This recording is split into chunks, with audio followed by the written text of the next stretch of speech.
안녕하세요. 저는 20대 모든 순간을 함께했던 남자와 행복한 앞날을 꿈꾸며 결혼했다가 그것이 제 인생 말아먹는 길이란 걸 깨닫고 도망친 돌싱녀입니다. 앞으로 살아갈 날에 비하면 아무것도 아닌 그 10년이 뭐라고 그렇게 참고 살았는지. 지금 생각하면 한심하긴 하지만 그 순간에는 참다 보면 좋은 날이 꼭 찾아올 거라 믿어 의심치 않았었어요. 하지만 결과적으론 저는 이혼을 하게 되었고 이렇게 사연까지 쓰게 되었네요. 그러면 제가 이혼을 하게 된 사연 한번 들어보실래요? 저와 남편은 앞서 말씀드린 대로 10년 가까이 만난 장수 커플이었어요.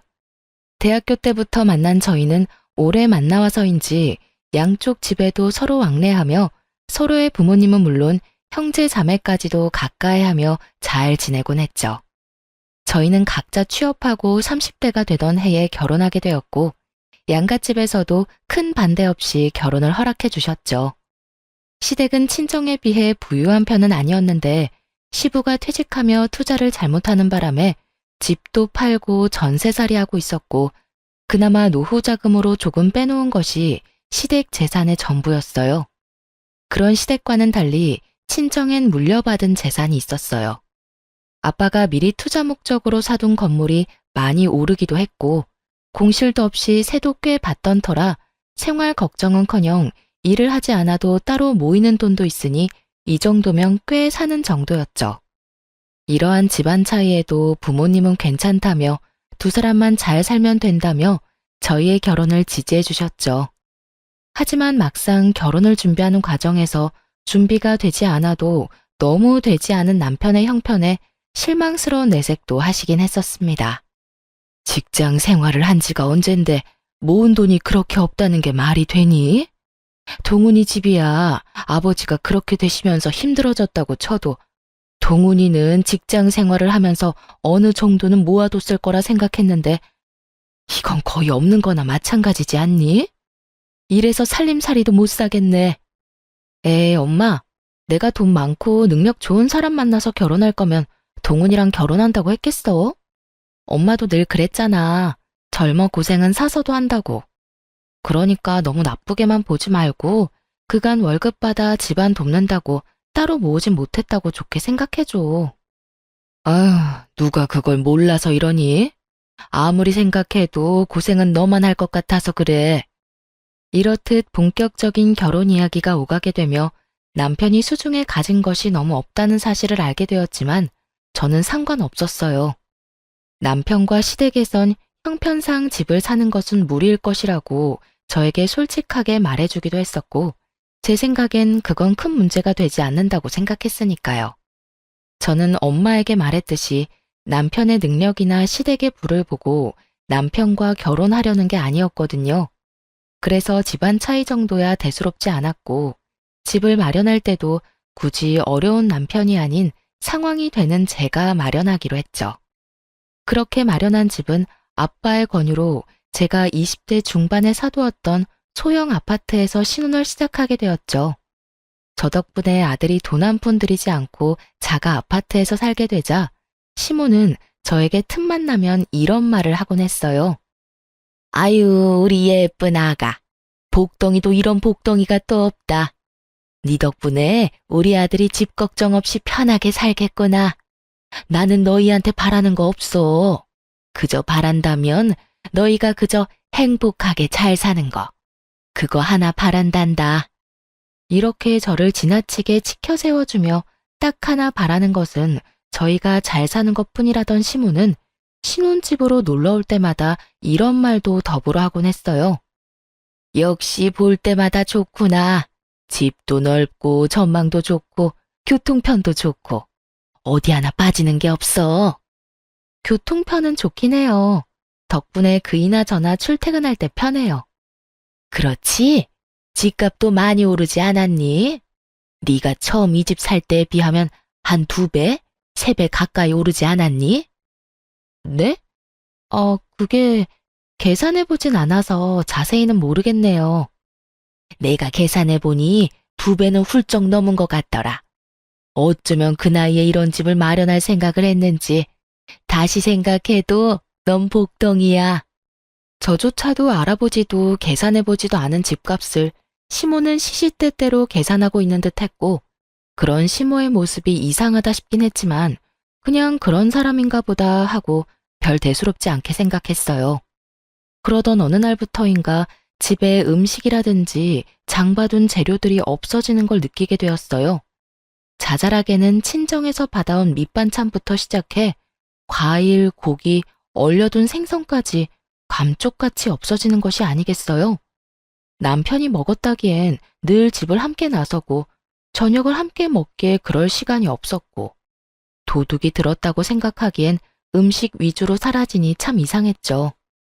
그렇다고 제가 착각을 하고 있나 생각하기엔 바로 전날 사다 놓은 소고기부터 돼지고기까지 싹 없어지니 누군가 확실히 훔쳐갔다고 의심할 수밖에 없는 상황이었죠.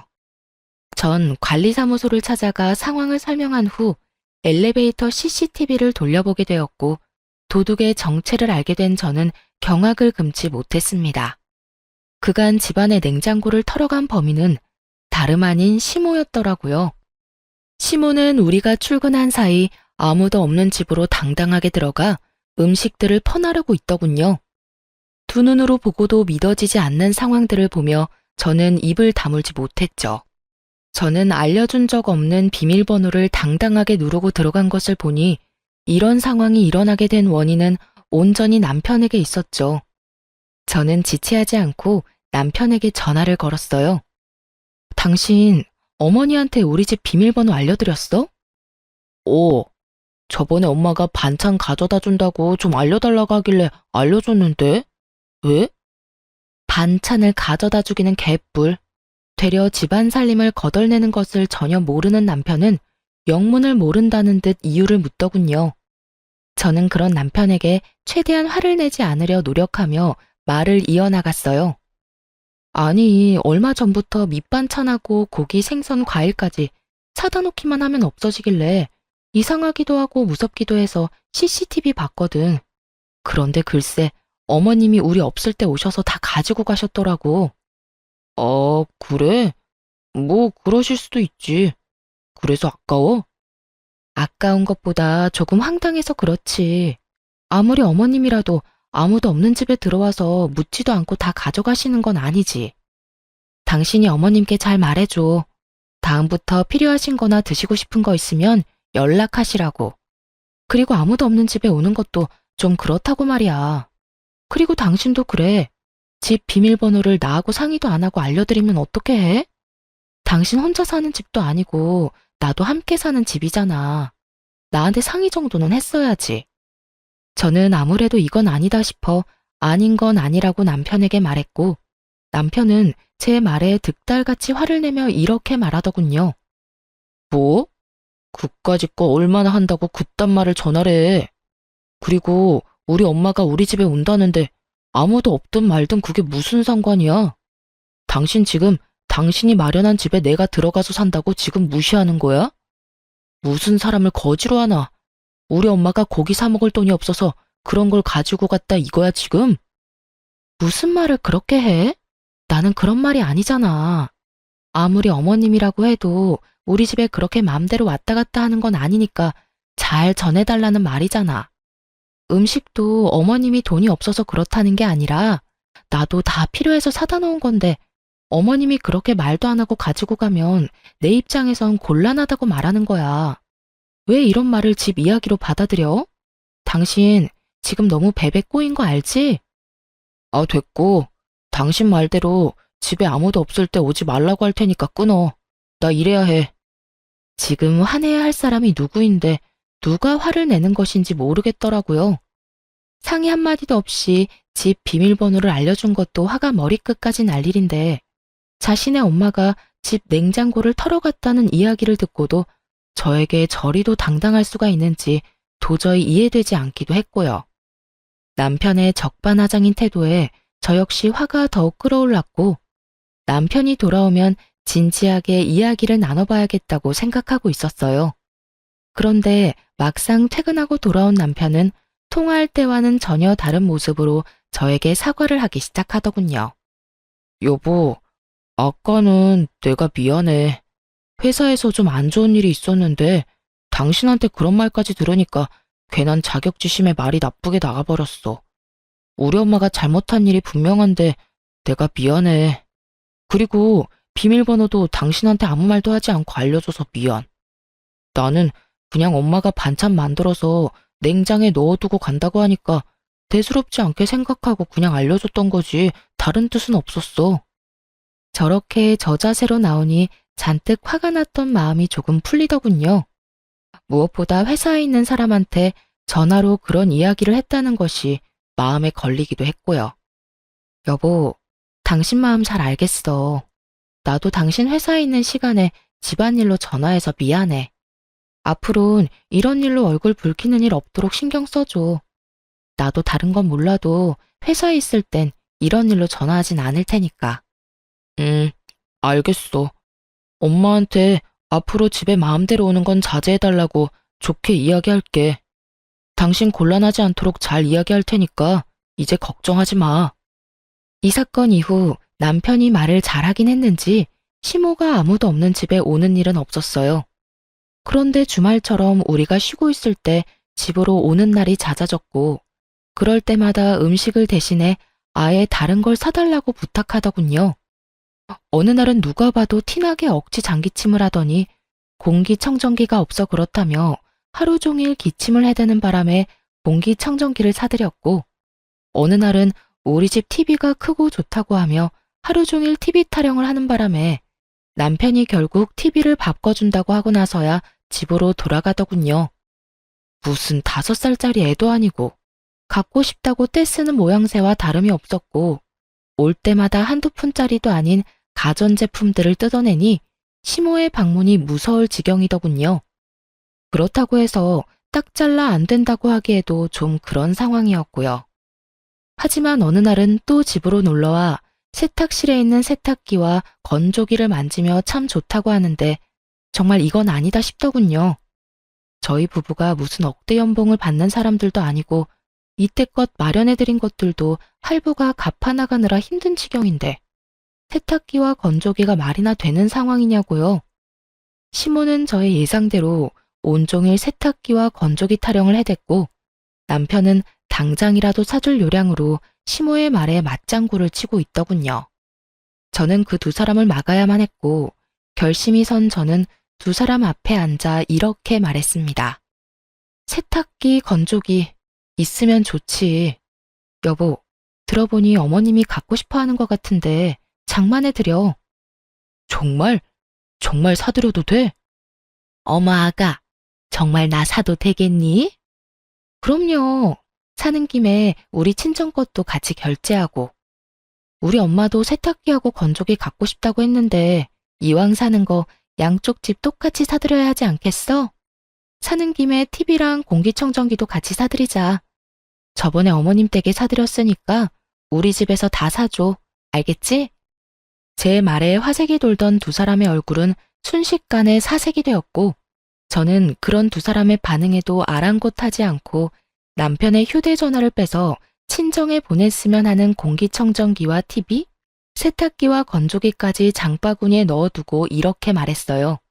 장바구니에 다 넣어뒀으니까 어머님이 사고 싶다는 거랑 같이 결제하면 돼. 할부는 부담되지 않는 선에서 알아서 하고. 제가 이렇게까지 하자 시모는 황급히 말을 바꾸며 생각해보니 쓰던 세탁기도 멀쩡하고 건조기보다는 자연 건조가 좋겠다며 꼭 사주지 않아도 된다고 손사래를 치더군요. 남편 역시 얼버무리며 시모에게 집에 데려다 줄 테니 가자며 시모의 손을 잡고 황급히 나갔고요. 모든 게 저의 예상대로 되긴 했지만 막상 남편과 시모의 꽁무니 빼는 모습을 보니 씁쓸한 기분이 드는 건 어쩔 수 없더라고요. 그 후론 시모는 다신 그런 요구를 하지 않았고 주말마다 찾아오지도 않더군요. 상황이 그렇게 되면 속이 시원하다거나 좋아야 할 텐데 저는 왜인지 점점 불안해지기 시작하더라고요. 왜 꼭 애들이 조용하면 사고치잖아요. 딱 그런 기분이 들며 좋은 게 아닌 날을 보내고 있었어요. 그렇게 몇 개월 명절이 다가왔고 오랜만에 시댁에 방문하니 정말 기가 막힌 상황들이 저를 기다리고 있더군요.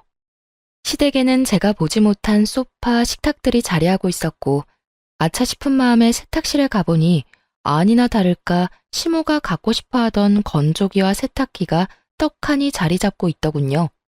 남편을 추궁해 볼 필요도 없이 남편이 저 몰래 시댁 살림을 사주고 있다는 것을 알아차렸고 그간 남편이 왜 입만 뗐다 하면 돈이 없다는 말을 해댔는지 알 것 같더군요.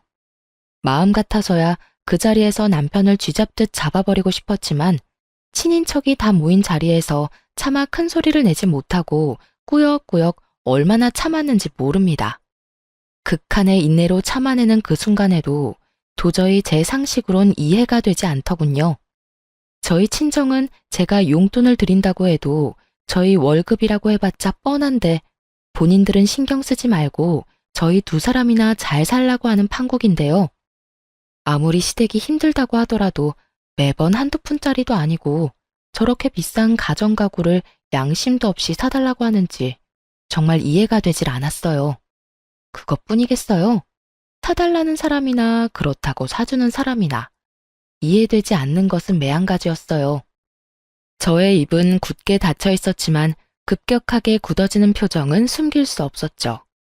남편 역시 이런 제 심정을 알아챘는지 눈알이 빠지게 제 눈치만을 살피고 있더군요. 그렇게 화를 참아내는 사이 친정으로 가는 날이 되고 어른들에게 인사를 드리고 현관문을 나서는 순간 저는 듣고야 말았습니다. 아들, 이번 달에 준 용돈 벌써 다 써버렸어.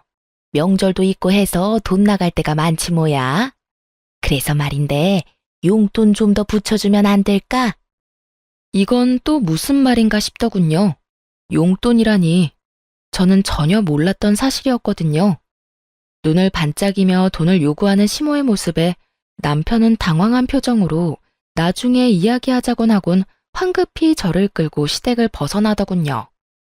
차에 타자마자 저는 참았던 말들을 토해내기 시작했어요. 아까 어머님 말 무슨 말이야? 설마 나 몰래 용돈 보내고 있었어?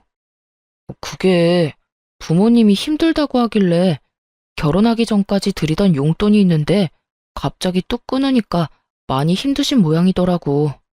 그래서 조금 보태드리고 있었어. 당신이 화낼까봐 말 못했어.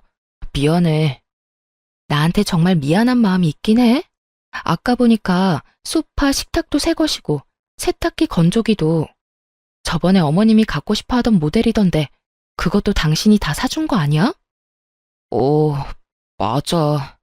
너무 갖고 싶어 하니까 모른 척하기도 그랬어. 그걸 말이라고 해? 우린 돈 안 모아? 우리가 무슨 억대 연봉 받는 사람들도 아니고 그렇게 버는 족족 시댁에 다 갖다 바치면 우리는 언제 모아서 언제 애를 낳아?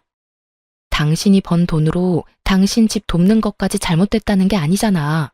적당히 해야지 적당히. 가전, 가구 다 카드로 샀을 거고 그 할부 갚아나가면서 용돈까지 주면 당신 월급에서 남는 게 있긴 해? 이래서 돈 관리는 따로 하자고 그랬어? 저는 참았던 울분을 쏟아냈고 남편은 입 꼭 다물고 반성을 해도 모자란 판국에 저에게 더욱 화를 내기 시작하더군요. 아니, 넌 우리 집이 불쌍하지도 않냐? 너네 집은 잘 살아서 좋은 집에서 좋은 가구에 떵떵거리면서 살지만 우리 집은 그렇지도 않잖아.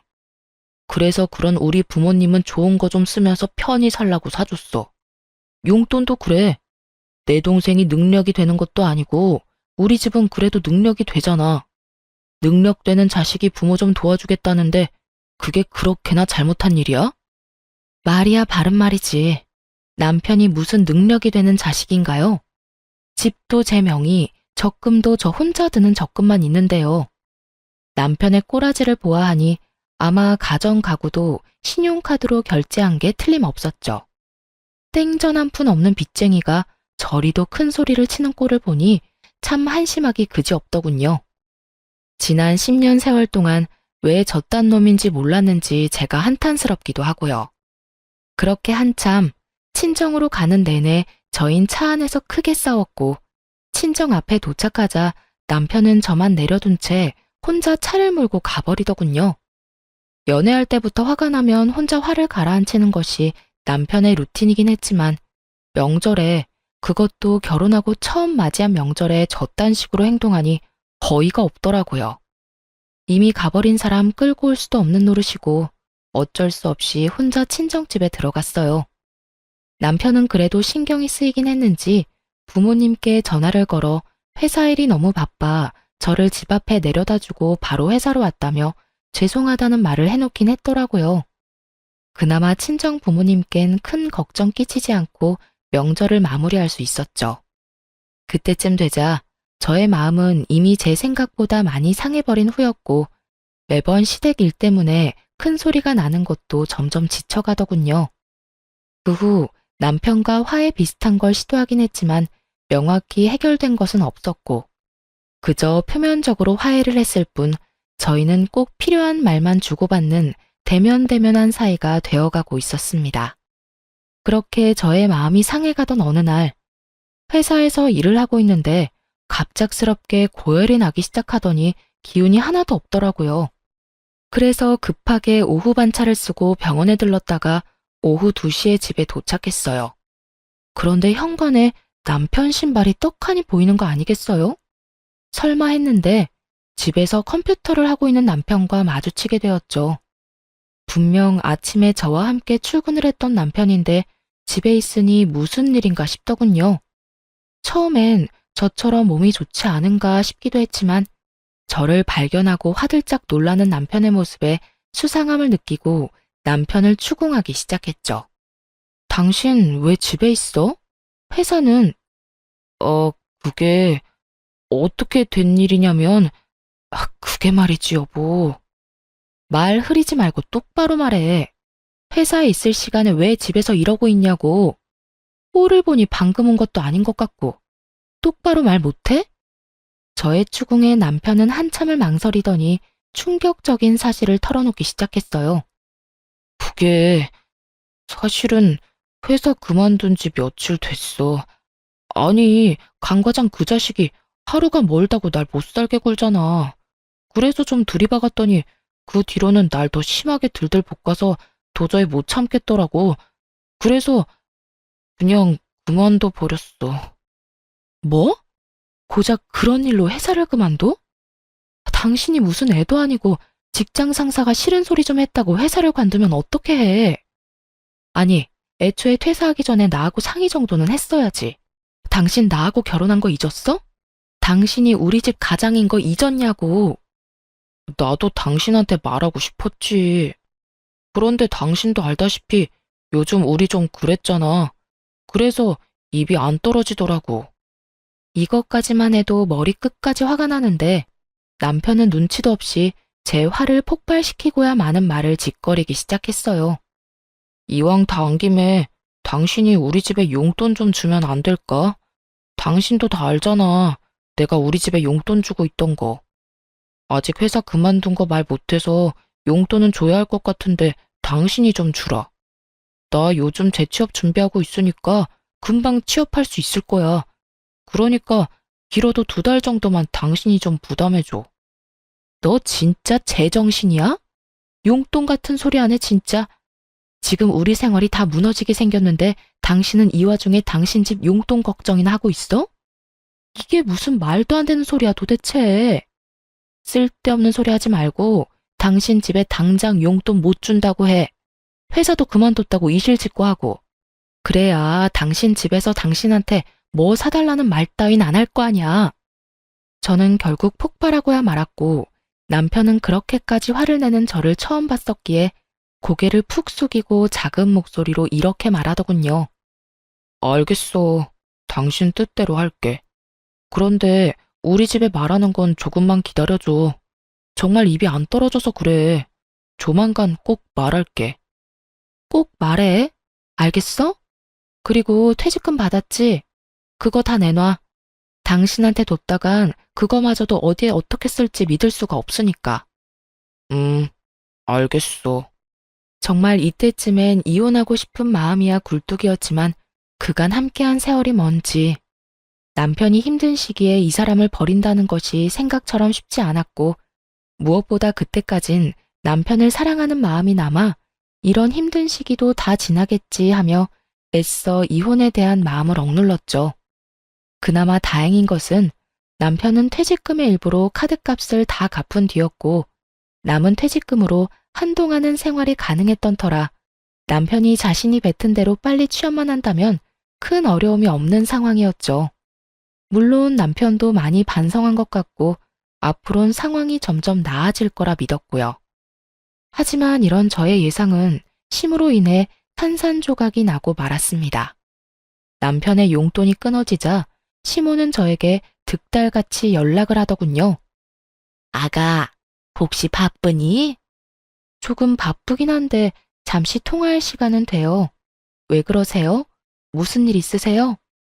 그게 아범이 주던 용돈이 끊겨서 말이다.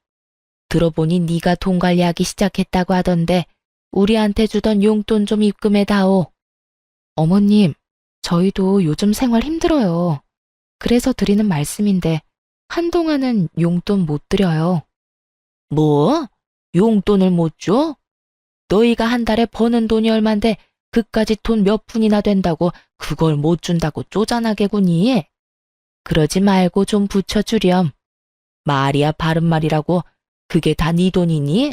내 아들 돈이지 않니? 시모 말을 들어보니 남편은 아직 시모에게 퇴직 사실을 알리지 않은 듯 했어요. 당장이라도 남편이 백수라는 걸 알려버릴까 싶기도 했지만 남편의 부탁도 있고 해서 그저 안 된다고 딱 잘라 말하곤 전화를 끊어버렸습니다. 그 뒤로도 시모의 연락이 오긴 했지만 전 다 무시해버렸고 상황이 그렇게 되자 시모는 다시 저희 집을 들락날락하며 음식들을 다시 훔쳐가기 시작하더군요. 그까짓 고기, 과일이 얼마나 한다고 그렇게까지 예민하게 구냐 하는 분들도 계시겠지만 제가 챙겨주는 것도 아니고 훔쳐가듯 가지고 가니 기분이 상하는 건 당연했어요. 거기에다 매번 일주일치 장을 봐서 넣어두는데 그것만 해도 10, 20만 원 훌쩍 넘기는 건 다반사거든요. 그걸 하나도 남기지 않고 매번 털어가 버리니 장을 봐도 봐도 끝이 없었고 그 금액도 상식선을 넘어가기 시작하더군요. 그쯤 되니 전 도저히 참을 수가 없었고 남편에게 다시 한 소리 하게 되었죠. 오늘 어머님 또 다녀가셨어? 어? 나도 몰라. 오늘 나 면접 다녀온다고 집에 없었거든. 왜? 또 뭐 없어졌어? 아, 진짜 어머님 왜 그래? 매번 이게 뭐야? 장 봐놓으면 싹 가져가시고 또 다시 장 보면 또 와서 가져가시고 우리 생활도 빠듯한데 매번 두 집 살림 살아야 하잖아. 당신이 해결 좀 해봐. 이번 달 식비만 해도 100만 원 넘긴 지 오래라고. 정말 해도 해도 너무한다고 생각 안 해?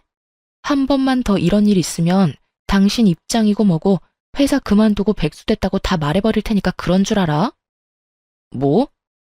당신 말 참 너무하게 한다. 이게 다 당신이 우리 집에 용돈 안 줘서 그런 거잖아. 진작에 용돈 줬어 봐라. 우리 엄마가 이런 짓을 했겠어? 어디서 내 탓으로 다 돌리고 있어? 잘 들어. 이건 다 나하고 상의도 없이 회사를 그만둔 당신하고 아들 집 냉장고를 마치 자기네 집 냉장고인 양 생각하는 어머님의 이상한 사고에서 벌어진 거야. 그러니까 가짠지도 않게 내 탓으로 돌릴 생각 말고 해결이나 잘해. 알겠어? 저는 단호하게 집어주었고 이런 저의 태도에 남편은 틀린 말이 하나 없다고 느꼈는지 입을 다물어 버리더군요. 입을 다문 것과는 별개로 남편은 자존심이 상할 대로 상해버렸는지 알바라도 나가겠다며 쿠팡 일용직 알바를 다니기 시작했죠. 그런 남편의 모습이 안쓰럽기도 했지만 그렇게 해서라도 정신을 차리기를 바라는 마음에서 굳이 말리진 않았어요. 그 후 현관 비밀번호는 바꿔버렸고 시모의 연락은 여전히 다 피해버림으로써 더는 저의 가정에서 큰 소리가 나는 일은 없었습니다. 그렇게 몇 달 남편은 취업을 준비하며 여전히 알바를 다니고 있었고 여전히 저희 둘 사이는 좋진 않았지만 더 이상 나빠지지도 않았죠. 부부 사이가 대면대면하다고 한들 이혼까지 생각한 건 아니었는데 도저히 이혼하지 않고서는 안 될 일이 벌어졌어요. 그날은 남편의 동생이 결혼 발표를 한다며 시댁에 모이기로 한 날이었어요. 그간 연락을 대놓고 피했던 터라 시댁 방문이 달가운 것은 아니었지만 다른 것도 아닌 결혼을 한다는데 참 빠질 수도 없는 노릇이라 눈 딱 감고 시댁으로 가게 되었죠. 긴장감을 안고 현관문을 열었더니 시모와 식구들이 활짝 웃으며 저를 반기더군요. 아가 왔니? 오느라 힘들었지? 어서 들어와서 앉거라. 내가 너 좋아하는 음식도 잔뜩 해놨단다. 네? 아, 네. 감사합니다. 감사는 무슨, 식구끼리 그런 말 하지 말거라. 나 섭섭해지려고 해? 이상하리만큼 상냥한 시모를 보며 저는 경계심 가득한 태도로 시모를 바라봤죠. 도대체 왜 이러나 하는 불안한 생각이 들며 조마조마하게 눈치만 살피던 순간 시모가 속내를 드러내기 시작하더군요. 아가, 너도 알다시피 우리 둘째가 좋은 여자가 생겼다고 하는구나. 네 동서대래가 글쎄 대기업에 다니고 있다지 뭐냐? 아, 그래요? 능력 좋은 동서가 들어오겠네요. 축하해요, 도련님. 그래서 말인데 그 집에서 글쎄 34평 아파트를 마련해서 왔으면 한다고 하지 뭐야. 너도 알다시피 우리가 그런 돈이 어디 있니? 우리도 전세 사는 마당에 그렇다고 해서 둘째가 모아둔 돈이 있는 것도 아니고. 설마 싶더군요. 한두 푼도 아니고 설마 저에게 지불해달라고 하는 건가? 하는 생각 말이에요. 하지만 불행히도 저의 설마는 맞아떨어졌고 시모는 제게 맡겨놓은 집이라도 되찾는 사람 마냥 더 뻔뻔하게 굴기 시작했죠. 34평이요? 요즘 뒷값 만만치 않아서 한두 푼도 아닌데 어떻게 해요? 그러니까 말이다. 그래서 내가 생각해 봤는데 너희 지금 사는 아파트 팔고 둘째네 집 좀 마련해주면 안 되겠니? 그 집 팔면 지금같이 역세권은 아니더라도 서울 근교 아파트 2채는 마련할 수 있다고 하더구나. 네? 그게 무슨 말도 안 되는 말이세요? 말이 안 되긴 뭐가 말이 안 된다고 그러는 거니? 잘 생각해봐라. 지금 네가 우리 둘째 안 도와줘서 대기업 다니는 여자랑 헤어지게 되면 한평생 우리 식구가 어쩔 수 없이 널 원망할 수밖에 없을 텐데. 너도 그 원망 평생을 듣고 살 바엔 그깟 아파트 팔아서 집 마련해주는 게 더 좋지 않겠어? 그리고 그냥 달라는 말도 아니다. 명색의 대기업 다니는 앤데 연봉이 오죽 높겠어? 우리 둘째가 어련히 다 갚을 거야. 그러니까 좋은 일 한다고 생각하고 좀 도와주렴. 내 말 알아들었지? 이 무슨 개떡 같은 말인지 모르겠더라고요. 만약 결혼을 못하게 된다면 그건 애초에 장가갈 돈 마련도 못한 도련님 탓이지. 그게 왜 제 탓이며 왜 한평생 제가 그 원망을 들어야 하나요? 그리고 누가 그 원망을 가만히 듣고 산다는 것인지 참 어이가 없더군요. 무조건 제가 다 해줄 거라 믿어 의심치 않는 시모를 보며 이렇게 말했어요. 어머님, 저는 그렇게 하기 싫어요. 34평 아파트 마련 못해서 결혼을 못하게 되면 그건 돈 한 푼 모으지 않은 도련님 탓이지 그게 왜 제 탓인가요? 그리고 어머님이 저한테 아파트 맡겨놓으셨어요? 왜 제 아파트 가지고 어머님이 팔아라 말아라 명령이신지 저는 도무지 알 수가 없네요. 뭐? 너 참 말 섭섭하게 한다. 우리 가족이지 않니? 가족끼리 다 나누고 사는 거지. 그렇게 선 그어가며 살면 못 쓴다. 어머님, 저는 저희 친정 식구들끼리도 다 나누고 살진 않아서요. 지금 사는 집 처음 분양받았을 때 아빠가 주신 돈도 저 한 푼도 빼지 않고 다 갚았고요. 그 뒤로 저희 부모님은 저 힘들까봐 제가 주는 용돈은 받지도 않으세요. 그런데 제가 왜 친정에도 주지 않는 도움을 시댁에 줘야 하는지 모르겠네요. 그래서 정말 못 도와준다, 이 말이니? 네, 저는 절대로 못 도와드려요. 시댁에서 저에게 집을 맡겨둔 것도 아니고 부탁하는 주제에 당당한 것도 황당한데 제가 도와줄 것이 당연하다는 듯 몰고 가는 시모의 태도에 저는 더욱 화가 나더군요. 거기에다 더욱 화가 나는 것은 남편의 태도였어요. 시종일관 말도 안 되는 소리를 짓거려대는 시모의 말엔 가만히 있던 남편놈은 제가 단호하게 안 된다고 하자 득달같이 화를 내며 달려드는 것이 아니겠어요? 당신 정말 너무한다.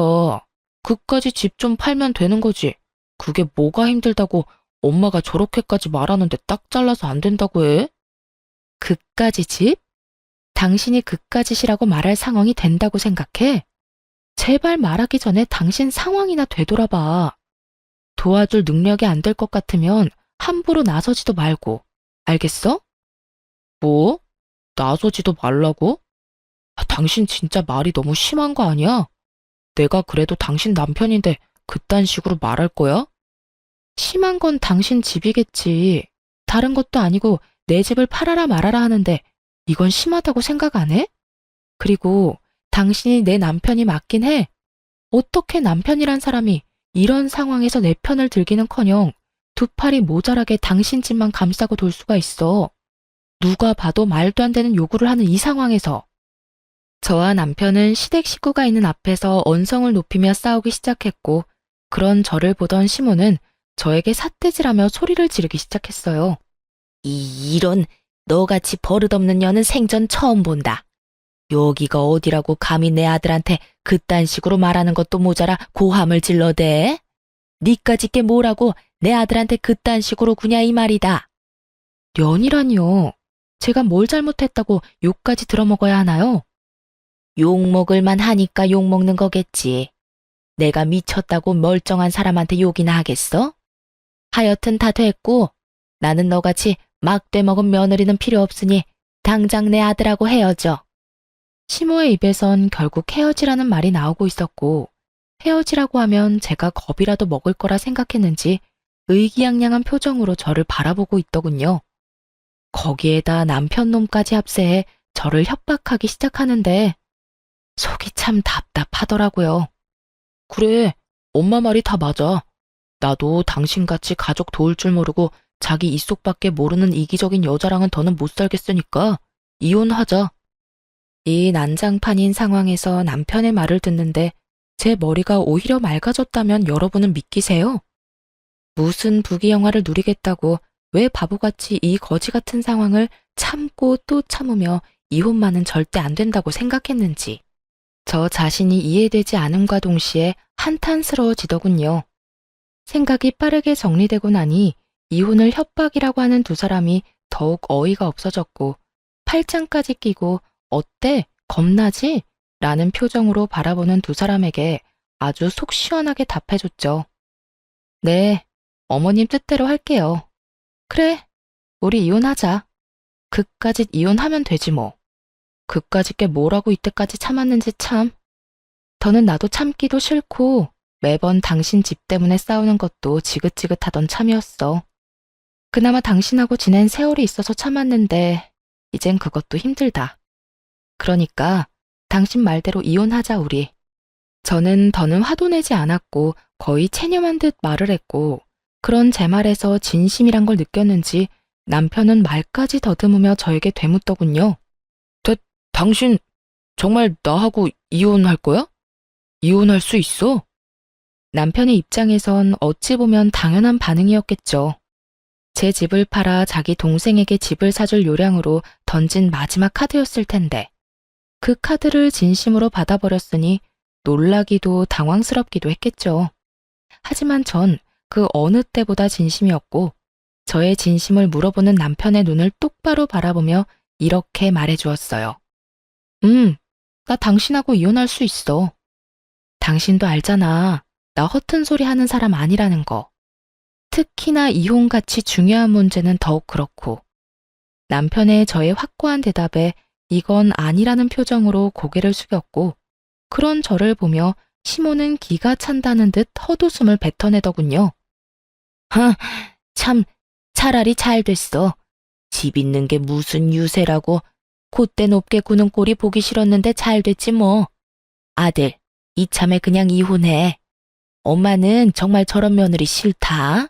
더는 꼴도 보기 싫어. 저 역시 어머님 꼴도 보기 싫었는데 참 잘 됐네요. 당신 들었지? 어머님 소원이라는데 질질 끌지 말고 깔끔하게 이혼해줘. 괜히 소송 같은 거에서 그렇지 않아도 없는 살림에 괜한 돈 쓰지 말고 말이야. 이거 봐라. 내가 이러니까 네가 싫다는 거야. 아들, 당장 이혼해.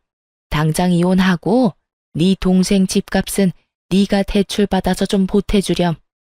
신용대출이라서 많이는 안 되겠지만 일부라도 네가 보태주면 네 동생 부담도 덜 되고 좋지 않겠니? 일단 그렇게라도 집부터 마련해서 결혼부터 시키고 다른 문제는 그 다음에 생각하자꾸나. 시모의 말을 듣고 있는데 저는 어이없어서 크게 웃어버렸어요. 자기 아들 상황이 어떤지도 모르면서 어쩌면 저렇게 머릿속에 꽃받칠 수 있을까 하는 마음에요. 아, 죄송해요. 지금 상황이 너무 웃겨서 저도 모르게 웃음이 다 났네요. 시모는 저를 미친 사람 마냥 쳐다봤고 남편은 제 입에서 어떤 말이 나올지 몰라 안절부절 못하고 저의 눈치만 살피고 있더군요. 넌 지금 이 상황이 웃기니? 네, 조금 많이요, 어머님. 지금 어떤 큰 계획을 세우고 있는지 알겠는데요. 아마 그렇게는 안 될 거예요. 뭐? 그게 무슨 소리야? 어머님 그 잘나신 아들이요. 회사 과장이 싫은 소리 좀 했다고 회사 때려치우고 백수된 지 오래됐어요. 아, 일용직 알바라도 나가고 있으니 백수는 아닌가? 뭐, 뭐라고? 너 그게 사실이야? 시모는 인상을 잔뜩 구기며 남편에게 물었고 남편은 한숨을 크게 내쉬며 모든 사실을 털어놓았어요. 어쩌다 보니 그렇게 됐어. 그러면 우리 둘째 집은? 결혼은? 넌 왜 진작 엄마한테 아무 말도 안 한 거야? 아니, 그리고 회사까지 그만둔 마당에 넌 뭘 믿고 이혼을 하자고 말한 거야? 그거야. 엄마가 먼저 헤어지라고 하니까 나도 홧김에 그런 거지. 그리고 누가 진짜 이혼하자고 할 줄 알았나? 그야말로 오합지졸이 따로 없더군요. 한심해서 저를 몰아세울 때는 언제고 이젠 서로 잘못했다고 따지고 드는 꼴이라니. 정말 볼만하더라고요.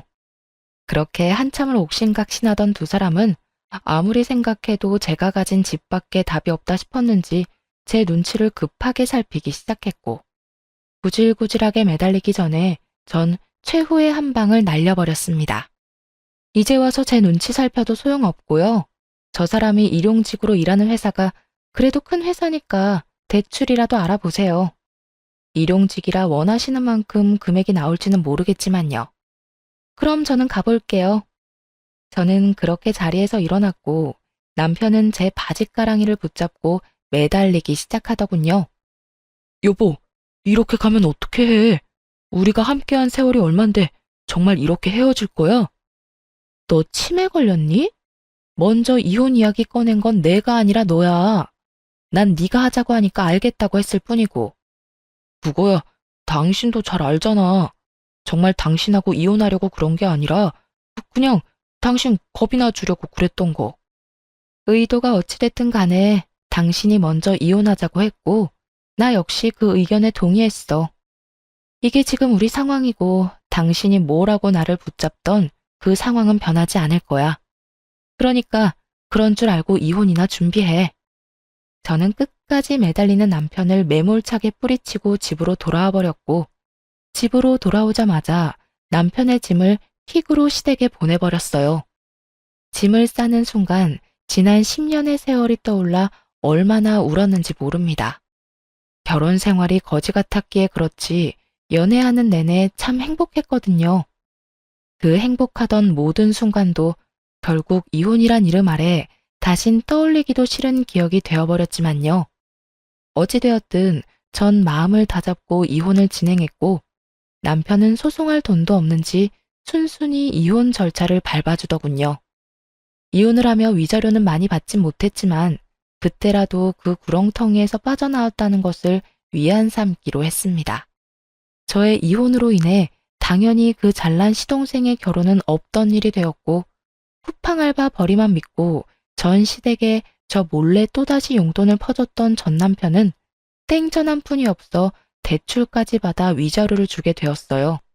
그 덕에 오갈 데도 없는 빚쟁이 신세가 되어 전 시댁으로 돌아가게 되었고요. 이혼이 확정되던 날 전 시모가 다 죽어가는 목소리로 전화가 왔더군요. 무슨 일이세요? 더는 통화할 일 없는 것 같은데요. 아가, 그러지 말고 다시 한번 생각해보면 안 되겠니? 이제 와서 생각해보니 내가 도대체 무슨 짓을 했는가 싶더구나. 너 같은 복덩이한테 내가 감사한 줄도 모르고 그간 너무 심했다 싶어. 왜요? 백수의 빚쟁이까지 된 아들 데리고 살려니까 앞날이 캄캄하세요? 그래서 이제 와서 저한테 이렇게 용서를 구하시는 거예요? 꼭 그래서 그런 게 아니라 너희 둘 서로 많이 사랑했지 않니? 괜히 내가 너희 사이를 갈라놓은 것 같아서 마음이 편치 않아서 그래. 그러니까 다시 한 번만 생각해보면 안 되겠니? 내가 이렇게 용서를 구하마. 전시모는 떨리는 목소리로 잘못을 뉘우쳤다며 제발 한 번만 용서해달라고 굽신거렸어요. 더는 대꾸할 가치도 없다고 느낀 저는 그대로 전화를 끊어버렸고요. 끊어버린 후에 바로 차단까지 해버렸어요. 그 후론 연락이 닿는 일은 없었고 전 남편도 저를 찾아오거나 하진 않더군요. 그렇게 질기고도 구질구질한 인연이 끝난 후 저는 누구보다 잘 지내고 있습니다. 전 시모의 말대로 아파트 값이 많이 오른 저의 첫 집은 시세에 맞게 잘 처분해 큰 이익을 남겼고 집을 판 돈으로 회사에선 좀 멀긴 하지만 오랜 저의 로망이었던 주택을 매매했네요. 요즘 혼자 사는 재미를 제대로 느끼고 있어요. 주말이 되면 마당 정원 꾸미는 맛에 푹 빠져 시간 가는 줄 모르고 살고 있거든요.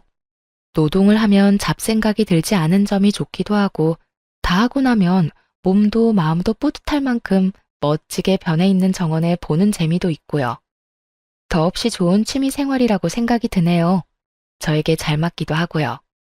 전 남편과 함께 했던 세월이 길었던 만큼 정신적 스트레스가 아예 없었던 건 아니었어요. 당할 만큼 당했고 질릴 만큼 질렸기에 힘들지 않을 거라 생각했는데 현실은 그렇지 않더라고요. 때때로 좋았던 기억이 떠오르기도 하고 벅차게 행복했던 기억이 떠오르기도 하고요. 그렇다고 해서 후회는 하지 않으니 좋았던 건 좋았던 대로 두면 언젠가는 무뎌질 거라 생각하고 있어요. 그리고 생활이 안정되고 혼자 된 생활에 적응하고 나니 진작 이혼할 것을 왜 꾸역꾸역 참고 살았나 싶은 생각이 들기도 하고요. 이 정도면 꽤 만족스러운 이혼 후기 아닐까요? 이로써 저의 긴 사연은 끝이 났습니다. 제 사연 들어주신 모든 분들 감사합니다.